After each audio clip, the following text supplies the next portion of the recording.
The Odyssey, Book 12. The Sirens, Scylla and Charybdis, the cattle of the sun.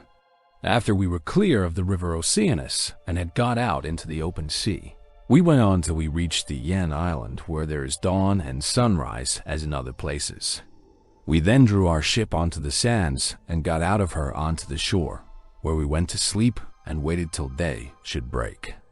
Then, when the child of morning, rosy-fingered dawn, appeared, I sent some men to Circe's house to fetch the body of Elpenor. We cut firewood from a wood where the headland jutted out into the sea, and after we had wept over him and lamented him, we performed his funeral rites. When his body and armor had been burned to ashes, we raised a cairn, set a stone over it, and at the top of the cairn we fixed the oar that he had been used to row with. While we were doing all this, Circe, who knew that we had got back from the house of Hades, dressed herself and came to us as fast as she could. And her maidservants came with her, bringing us bread, meat, and wine. Then she stood in the midst of us and said, "You have done a bold thing in going down alive to the house of Hades, and you will have died twice to other people's once. Now, then, stay here for the rest of the day, feast your fill, and go on with your voyage at daybreak tomorrow morning.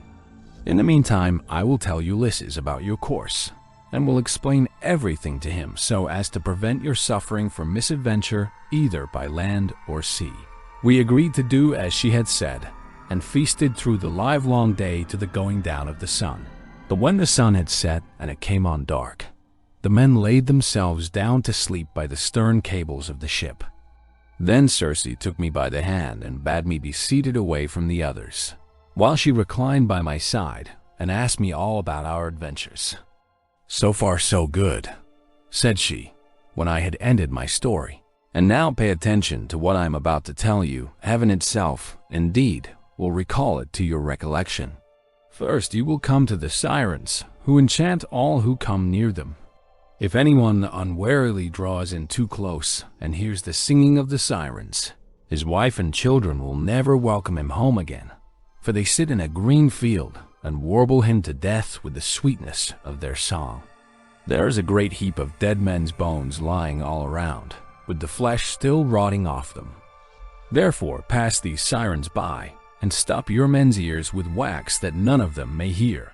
But if you like, you can listen yourself, for you may get the men to bind you as you stand upright on a cross-piece halfway up the mast, and they must lash the rope's ends to the mast itself, that you may have the pleasure of listening. If you beg and pray the men to unloose you, then they must bind you faster. When your crew have taken you past these Sirens, I cannot give you coherent directions, 100, as to which of two courses you are to take. I will lay the two alternatives before you, and you must consider them for yourself. On the one hand, there are some overhanging rocks against which the deep blue waves of Amphitrite beat with terrific fury. The blessed gods call these rocks the Wanderers. Here not even a bird may pass. No, not even the timid doves that bring ambrosia to Father Jove, but the sheer rock always carries off one of them, and Father Jove has to send another to make up their number. No ship that ever yet came to these rocks has gone away again, but the waves and whirlwinds of fire are freighted with wreckage and with the bodies of dead men.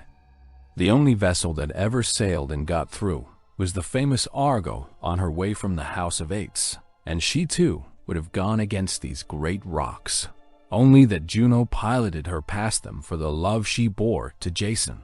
Of these two rocks, the one reaches heaven, and its peak is lost in a dark cloud. This never leaves it, so that the top is never clear, not even in summer and early autumn. No man, though he had 20 hands and 20 feet, could get a foothold on it and climb it, for it runs sheer up, as smooth as though it had been polished. In the middle of it there is a large cavern, looking west and turned towards Erebus.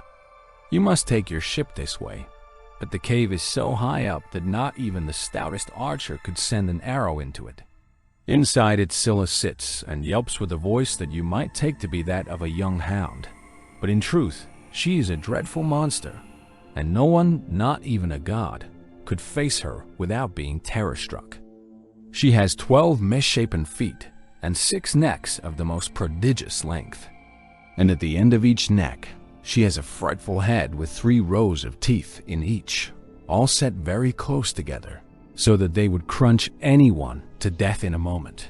And she sits deep within her shady cell, thrusting out her heads and peering all round the rock, fishing for dolphins or dogfish or any larger monster that she can catch of the thousands with which Amphitrite teems. No ship ever yet got past her without losing some men, for she shoots out all her heads at once and carries off a man in each mouth. You will find the other rock lie lower, but they are so close together that there is not more than a bowshot between them. A large fig tree in full leaf, 101, grows upon it, and under it lies the sucking whirlpool of Charybdis. 3 times in the day does she vomit forth her waters, and 3 times she sucks them down again. See that you be not there when she is sucking, for if you are, Neptune himself could not save you. You must hug the Sicily, drive ship by as fast as you can, for you had better lose 6 men than your whole crew. Is there no way, said I, of escaping Charybdis, and at the same time keeping Scylla off when she is trying to harm my men? You daredevil, replied the goddess. You are always wanting to fight somebody or something. You will not let yourself be beaten even by the immortals, for Scylla is not mortal. Moreover, she is savage, extreme, rude, cruel, and invincible. There is no help for it. Your best chance will be to get by her as fast as ever you can, for if you dawdle about her rock while you are putting on your armor, she may catch you with a second cast of her 6 heads and snap up another half-dozen of your men. So drive your ship past her at full speed and roar out lustily to Cratae, who is Scylla's dam. Bad luck to her. She will then stop her from making a second raid upon you. You will now come to the Thrinacian island, and here you will see many herds of cattle and flocks of sheep belonging to the sun god 7. Herds of cattle and 7 flocks of sheep, with 50 head in each flock. They do not breed, nor do they become fewer in number, and they are tended by the goddesses Phaethusa and Lampede, who are children of the sun god Hyperion by Neaera. Their mother, when she had borne them and had done suckling them, sent them to the Thrinacian island, which was a long way off, to live there and look after their father's flocks and herds. If you leave these flocks unharmed and think of nothing but getting home, you may yet after much hardship reach Ithaca. But if you harm them, then I forewarn you of the destruction both of your ship and of your comrades. And even though you may yourself escape, you will return late in bad plight, after losing all your men.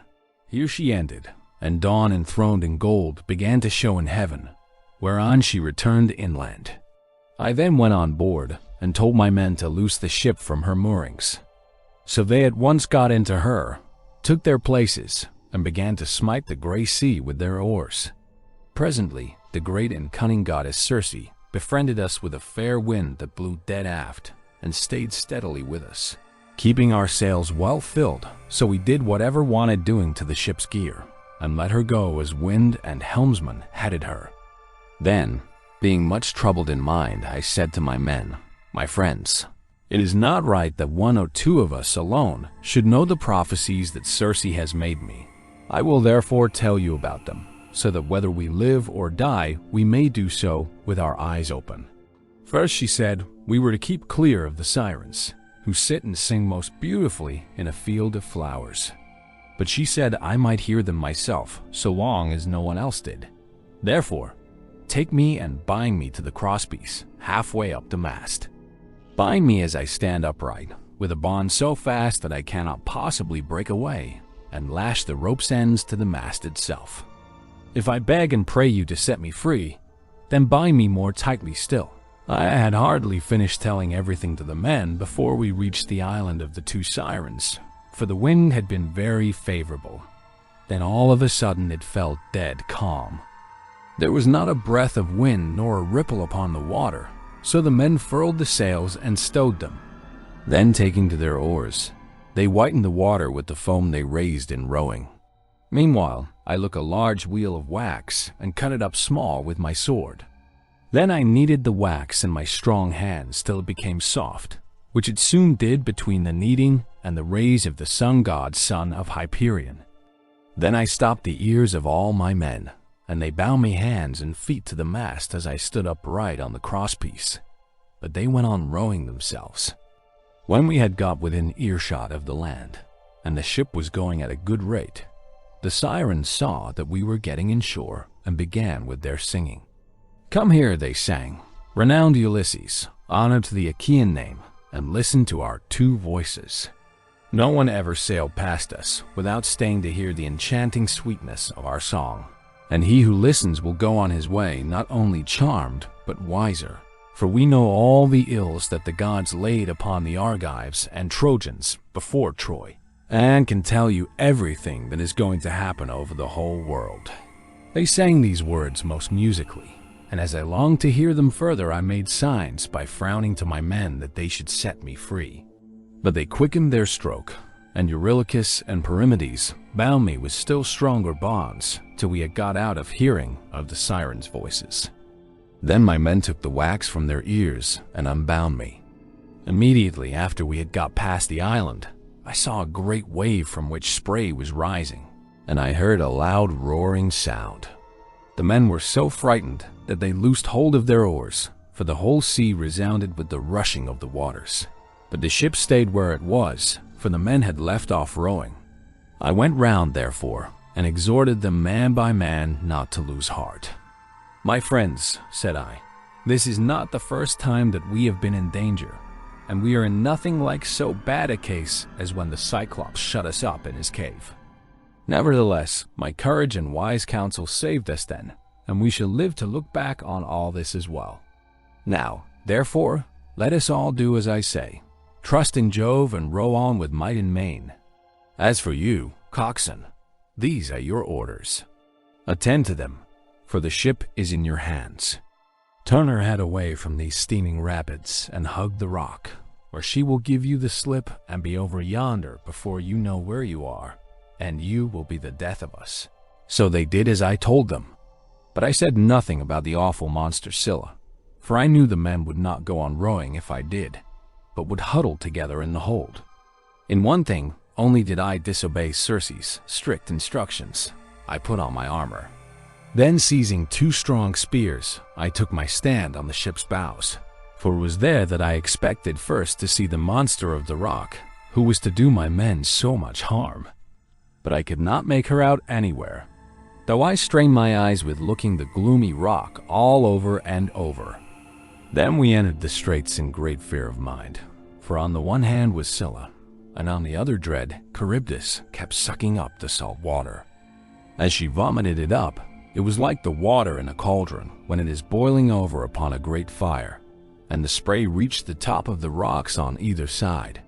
When she began to suck again, we could see the water all inside whirling round and round, and it made a deafening sound as it broke against the rocks. We could see the bottom of the whirlpool all black with sand and mud, and the men were at their wits' ends for fear. While we were taken up with this, and were expecting each moment to be our last, Scylla pounced down suddenly upon us and snatched up my 6 best men. I was looking at once after both ship and men, and in a moment I saw their hands and feet ever so high above me, struggling in the air as Scylla was carrying them off, and I heard them call out my name in one last despairing cry. As a fisherman, seated, spear in hand, upon some jutting rock throws bait into the water to deceive the poor little fishes, and spears them with the ox's horn with which his spear is shod, throwing them gasping onto the land as he catches them one by one. Even so did Scylla land these panting creatures on her rock and munch them up at the mouth of her den, while they screamed and stretched out their hands to me in their mortal agony. This was the most sickening sight that I saw throughout all my voyages. When we had passed the wandering rocks with Scylla and terrible Charybdis, we reached the noble island of the sun god, where were the goodly cattle and sheep belonging to the son Hyperion. While still at sea in my ship, I could bear the cattle lowing as they came home to the yards and the sheep bleating. Then I remembered what the blind Theban prophet Tiresias had told me, and how carefully Circe had warned me to shun the island of the blessed sun god. So being much troubled, I said to the men, "My men, I know you are hard-pressed, but listen while I tell you the prophecy that Tiresias made me, and how carefully Circe warned me to shun the island of the blessed sun god, for it was here, she said, that our worst danger would lie. Head the ship, therefore, away from the island." The men were in despair at this, and Eurylochus at once gave me an insolent answer. "Ulysses," said he, "you are cruel. You are very strong yourself and never get worn out. You seem to be made of iron. And now, though your men are exhausted with toil and want of sleep, you will not let them land and cook themselves a good supper upon this island, but bid them put out to sea and go faring fruitlessly on through the watches of the flying night. It is by night that the winds blow hardest and do so much damage. How can we escape should one of those sudden squalls spring up from southwest or west, which so often wreck a vessel when our lords, the gods, are unpropitious? Now, therefore, let us obey the behests of night and prepare our supper here hard by the ship. Tomorrow morning we will go on board again and put out to sea." Thus spoke Eurylochus, and the men approved his words. I saw that heaven meant us a mischief, and said, "You force me to yield, for you are many against one. But at any rate each one of you must take his solemn oath that if he meet with a herd of cattle or a large flock of sheep, he will not be so mad as to kill a single head of either, but will be satisfied with the food that Circe has given us." They all swore as I bade them, and when they had completed their oath, we made the ship fast in the harbor that was near a stream of fresh water, and the men went ashore and cooked their suppers. As soon as they had had enough to eat and drink, they began talking about their poor comrades whom Scylla had snatched up and eaten. This set them weeping, and they went on crying till they fell off into a sound sleep. In the third watch of the night, when the stars had shifted their places, Jove raised a great gale of wind that flew a hurricane so that land and sea were covered with thick clouds, and night sprang forth out of the heavens. When the child of morning, rosy-fingered Dawn, appeared, we brought the ship to land and drew her into a cave, wherein the sea nymphs hold their courts and dances. And I called the men together in council.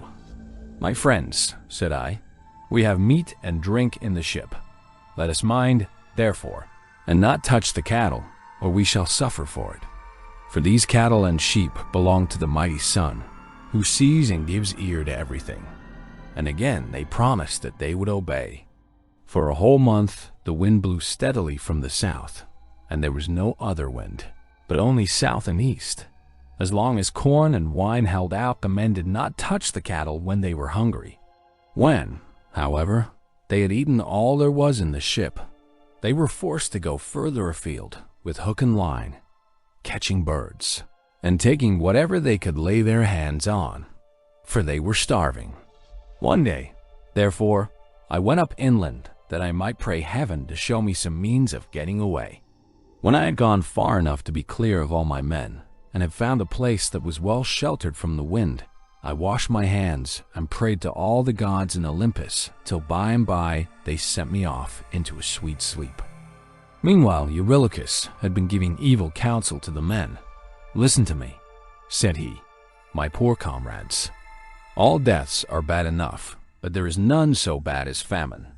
Why should not we drive in the best of these cows and offer them in sacrifice to the immortal gods? If we ever get back to Ithaca, we can build a fine temple to the sun god and enrich it with every kind of ornament. If, however, he is determined to sink our ship out of revenge for these horned cattle, and the other gods are of the same mind, I, for one, would rather drink salt water once for all and have done with it, than be starved to death by inches in such a desert island as this is." Thus spoke Eurylochus, and the men approved his words. Now the cattle, so fair and goodly, were feeding not far from the ship. The men, therefore, drove in the best of them, and they all stood round them saying their prayers, and using young oak shoots instead of barley meal, for there was no barley left. When they had done praying, they killed the cows and dressed their carcasses. They cut out the thigh bones, wrapped them round in 2 layers of fat, and set some pieces of raw meat on top of them. They had no wine with which to make drink offerings over the sacrifice while it was cooking, so they kept pouring on a little water from time to time while the inward meats were being grilled.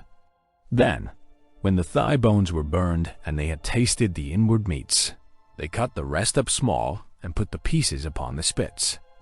By this time, my deep sleep had left me, and I turned back to the ship and to the seashore.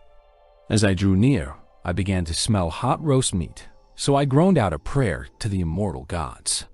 "Father Jove," I exclaimed, "and all you other gods who live in everlasting bliss, you have done me a cruel mischief by the sleep into which you have sent me. See what fine work these men of mine have been making in my absence."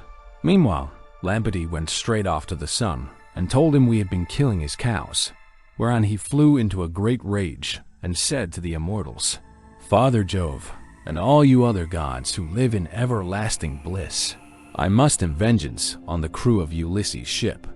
They've had the insolence to kill my cows, which were the one thing I loved to look upon, whether I was going up heaven or down again. If they do not square accounts with me about my cows, I will go down to Hades and shine there among the dead." "Sun," said Jove, "go on shining upon us gods and upon mankind over the fruitful earth. I will shiver their ship into little pieces with a bolt of white lightning as soon as they get out to sea." Was told all this by Calypso, who said she had heard it from the mouth of Mercury. As soon as I got down to my ship and to the seashore, I rebuked each one of the men separately, but we could see no way out of it, for the cows were dead already. And indeed the gods began at once to show signs and wonders among us, for the hides of the cattle crawled about, and the joints upon the spits began to low like cows, and the meat, whether cooked or raw, kept on making a noise just as cows do.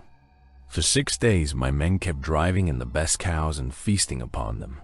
But when Jove the son of Saturn had added a 7th day, the fury of the gale abated. We therefore went on board, raised our masts, spread sail, and put out to sea.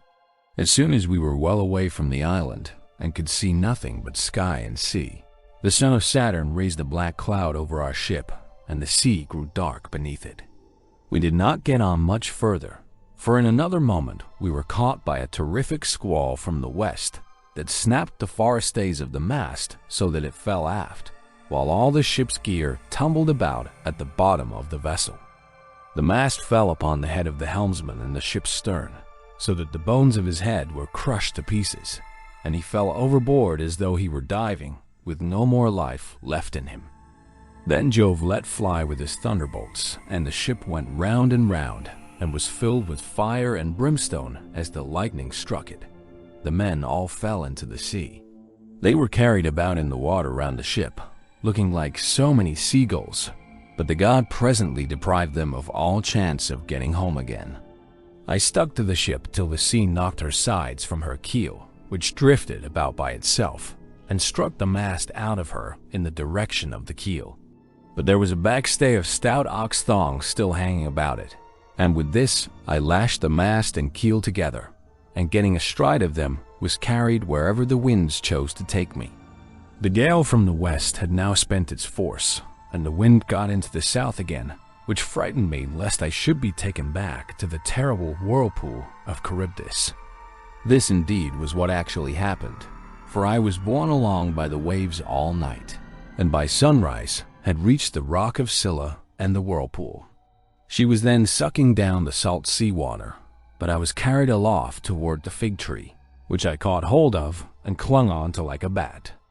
I could not plant my feet anywhere so as to stand securely, for the roots were a long way off, and the boughs that overshadowed the whole pool were too high, too vast, and too far apart for me to reach them.